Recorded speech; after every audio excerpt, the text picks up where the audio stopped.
On a cold winter day, February 12, 1809, in a simple log cabin in Hardin County, Kentucky, Abraham Lincoln was born. His parents, Thomas and Nancy Lincoln, were hard-working settlers, living in a harsh frontier environment. Life was difficult, his family faced poverty, the wilderness was unforgiving, and opportunities were scarce. From a young age, Abraham showed a deep curiosity about the world, despite having only about a year of formal schooling. Instead, he educated himself by reading borrowed books, often by the light of the fireplace after a long day's work. As Abraham grew up, so did the United States, but with that growth came tension. The young nation was expanding westward, fueled by dreams of prosperity and freedom. Yet beneath this hopeful surface, a bitter conflict simmered: slavery. The country was divided mainly into two regions: the North, where industrialization and anti-slavery sentiments were growing, and the South, where slavery was deeply embedded in the economy and culture. The question of whether new states and territories would allow slavery was tearing the nation apart. Would these new lands join free states or slave states? This question carried enormous political weight, threatening the fragile balance in Congress and in American society. Lincoln's early political career began in Illinois, where he served as a state legislator and later as a U.S. congressman. During this time, he became increasingly vocal about his opposition to the spread of slavery, not necessarily advocating full social equality, but firmly believing that slavery should not expand beyond where it already existed. He believed passionately in preserving the Union above all else. For Lincoln, the Union was not just a political entity but a moral cause, a nation conceived in liberty and dedicated to the proposition that all men are created equal. This belief, however, put him on a collision course with powerful Southern interests determined to protect and expand slavery. As the country moved toward the election of 1860, the tensions that had long been simmering were about to boil over. As Abraham Lincoln entered his 20s and 30s, he established himself as a lawyer and a rising political figure in Illinois. He served 4 terms in the Illinois state legislature as a member of the Whig Party. Lincoln's charm, wit, and dedication earned him respect, but his political beliefs were still evolving, especially on the issue of slavery. During the 1850s, the United States faced escalating conflicts over the future of slavery. The Kansas-Nebraska Act of 1854 allowed settlers in new territories to decide for themselves whether to allow slavery, a concept known as popular sovereignty. This act effectively nullified the Missouri Compromise, which had kept a fragile balance between free and slave states. Violence erupted in Kansas between pro-slavery and anti-slavery settlers, a period later called Bleeding Kansas. The country was growing more divided by the day. Lincoln, witnessing this turmoil, emerged as a vocal opponent of the expansion of slavery. Though he did not call for immediate abolition in states where slavery already existed, he believed that stopping its spread was essential to eventually ending the practice altogether. In 1858, Lincoln challenged Senator Stephen A. Douglas in a series of debates that became legendary in American history, the Lincoln-Douglas debates. Douglas advocated for popular sovereignty, while Lincoln argued that slavery was a moral evil and should not be allowed to spread to new territories. Though Lincoln lost the Senate race, the debates made him a national figure and set the stage for his presidential run 2 years later. Lincoln's eloquence and firm stance on slavery's expansion gained him support from the newly formed Republican Party, a coalition of anti-slavery Whigs, free soilers, and abolitionists determined to halt slavery's growth. By the end of the decade, the nation was on the brink of a crisis. The question of slavery's future was no longer a political debate but a battle for the very soul of America. By 1860, the United States was a nation on the edge. The bitter disputes over slavery had fractured political parties and inflamed regional tensions. Abraham Lincoln, once a relatively unknown lawyer from Illinois, was now a leading figure in the Republican Party, which had been founded just a few years earlier on a platform opposing the expansion of slavery into new territories. The Republican Party was a diverse coalition, composed of former Whigs, free soilers, abolitionists, and anti-slavery Democrats, united by their opposition to slavery's growth. Lincoln's moderate but firm stance made him the party's ideal candidate, someone who could appeal to a broad range of voters in the North while avoiding alienating more conservative factions. The 1860 presidential election was fiercely contested, with the Democratic Party splitting into Northern and Southern factions over slavery. The Southern Democrats nominated John C. Breckinridge, who supported the protection of slavery in all territories, while Northern Democrats chose Stephen A. Douglas, advocating popular sovereignty. Meanwhile, a fourth party, the Constitutional Union Party, nominated John Bell, emphasizing preservation of the Union over the slavery question. Amid this political chaos, Lincoln won the Republican nomination. His speeches, emphasizing the preservation of the Union and opposition to slavery's expansion, struck a chord with many Northern voters. In November 1860, Lincoln was elected the 16th President of the United States, without carrying a single Southern state. His victory was met with fury and fear in the South. Many Southern leaders believed that Lincoln's presidency threatened their way of life and the institution of slavery itself. Within weeks of his election, South Carolina became the first state to secede from the Union, followed by several others. The nation was fracturing. The peaceful compromise that Lincoln had hoped for was slipping away. The road to civil war was now clear. The fragile peace that held the United States together shattered on April 12, 1861, when Confederate forces fired on Fort Sumter in South Carolina. This act of aggression marked the official start of the Civil War, a brutal conflict that would last 4 years and define the nation's future. President Abraham Lincoln, determined to preserve the Union, called for 75,000 volunteers to suppress the rebellion. The call to arms deeply divided the country. Thousands answered Lincoln's plea in the North, while the Southern states rallied around their new Confederate government, determined to defend their independence and way of life.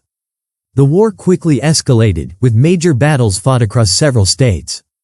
Early victories and defeats on both sides shaped the grim reality that this would not be a quick or easy conflict.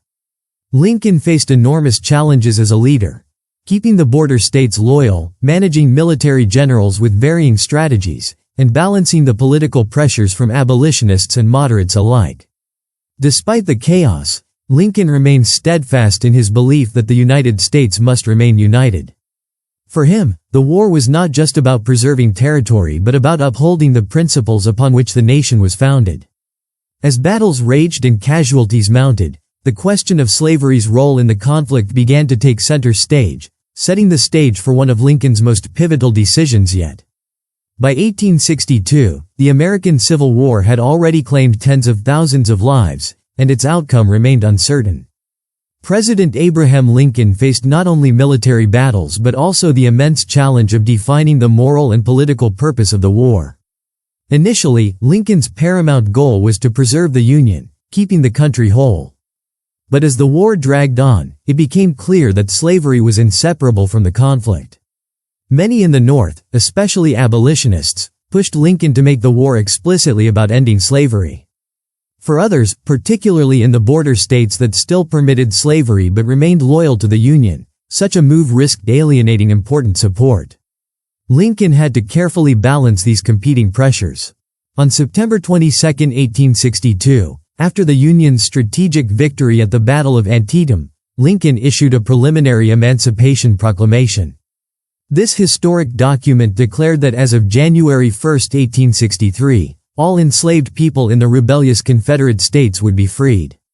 Though it did not immediately free all slaves, it transformed the character of the war. The Emancipation Proclamation sent shockwaves across the nation and the world. It signaled that the Union was now fighting not only to restore its borders but also to strike a decisive blow against the institution of slavery. For enslaved people, it was a beacon of hope, a promise of liberation and freedom. The proclamation also had strategic implications. It allowed African Americans to join the Union Army and Navy, bolstering the North's manpower with thousands of formerly enslaved men eager to fight for their freedom and the country's future. However, the Emancipation Proclamation did not apply to slave-holding border states loyal to the Union or areas of the Confederacy already under Union control. This limitation reflected Lincoln's careful political calculations and the complex realities of the time. The war's aims had shifted, from simply preserving the Union to a profound fight for human liberty and justice. This change helped galvanize Northern support but further deepened Southern resistance. The Confederacy was determined to defend slavery as a cornerstone of its society. Throughout this period, Lincoln faced fierce criticism, from radicals who wanted immediate abolition everywhere, and from conservatives who feared the social upheaval emancipation might cause. Despite the challenges, Lincoln remained resolute. He understood that the end of slavery was not just a moral imperative but also essential to healing and uniting the nation.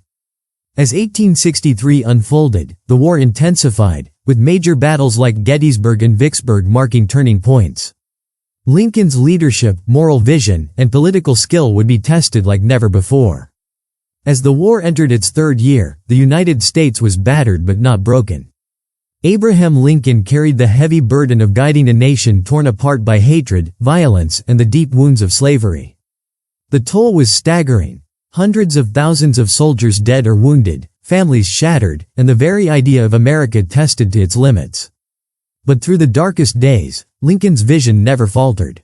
He believed that the Union could emerge stronger and freer than before, that this terrible conflict could birth a new birth of freedom. The battles were fierce and relentless. The summer of 1863 marked a turning point with the Battle of Gettysburg in Pennsylvania, a brutal three-day fight that left over 50,000 casualties. It was the bloodiest battle ever fought on American soil. The Union's victory there halted the Confederate Army's advance into the North and lifted the spirits of a weary nation. At the same time, the fall of Vicksburg on the Mississippi River gave the Union control of a vital artery, splitting the Confederacy and choking off its supplies. Through it all, Lincoln was not just a distant commander but a leader who knew the human cost of war.